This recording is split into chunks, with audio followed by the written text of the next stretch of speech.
ایک ہی واقعہ جو سنا رہا ہے، اس کے علاوہ آج تک کوئی واقعہ سنایا ہی نہیں، اور وہ بھی 10 طریقے سے سنایا جا رہا ہے۔ بھائی ایک طریقے سے آپ لکھیے عدالت میں اور یہ بتائیے۔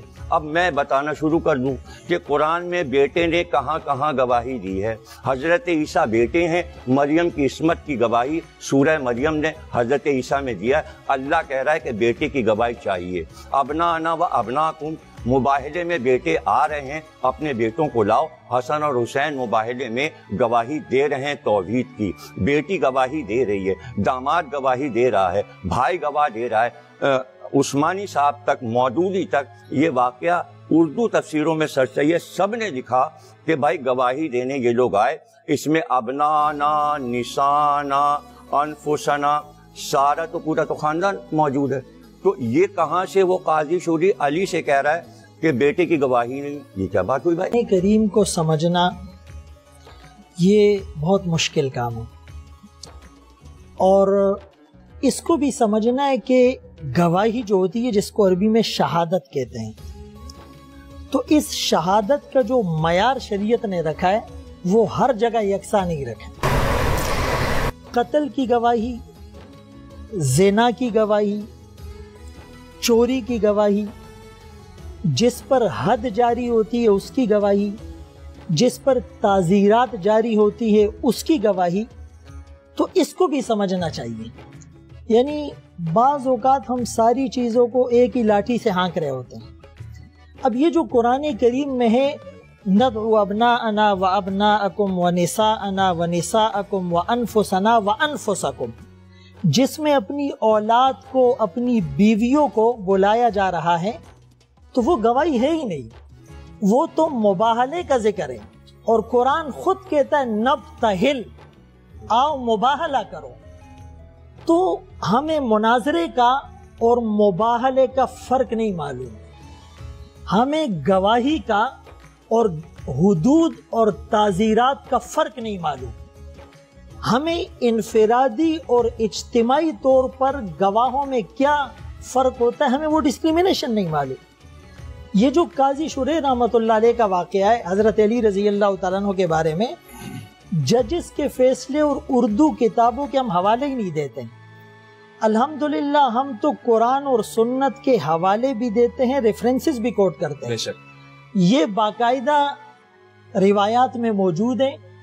اور قصص من التاریخ اس کتاب میں بھی لکھا ہے، اور سیر اعلام النبلاء میں بھی لکھا ہے، طبقات ابن سعد میں بھی لکھا ہے۔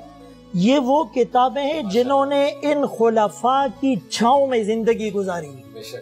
یہ وہ لوگ تھے جو صحابہ کی اولادیں تھے، یہ وہ لوگ تھے جو خیر القرون کا زمانہ تھا۔ یہ تو رسول اللہ صلی اللہ علیہ وسلم کا فرمان ہے، خیر القرون قرنی ثم الذین یلونہم ثم الذین یلونہم، سارے زمانوں میں بہتر زمانہ میرا زمانہ ہے، پھر میرے زمانے کے جو جتنا قریب ہوگا وہ خیر پر ہوگا۔ اب یہ جو حضرت علی رضی اللہ تعالیٰ عنہ کا فیصلہ ہے قاضی شریح رحمۃ اللہ علیہ کی عدالت میں، تو اس سے یہ معلوم نہیں رسول اللہ صلی اللہ علیہ وسلم پہ اعتراض کیا گیا، بہن نے اس واقعے کو کوٹ کیا۔ رسول اللہ صلی اللہ علیہ وسلم کا مقام اللہ کے بعد ساری کائنات سے افضل ہے۔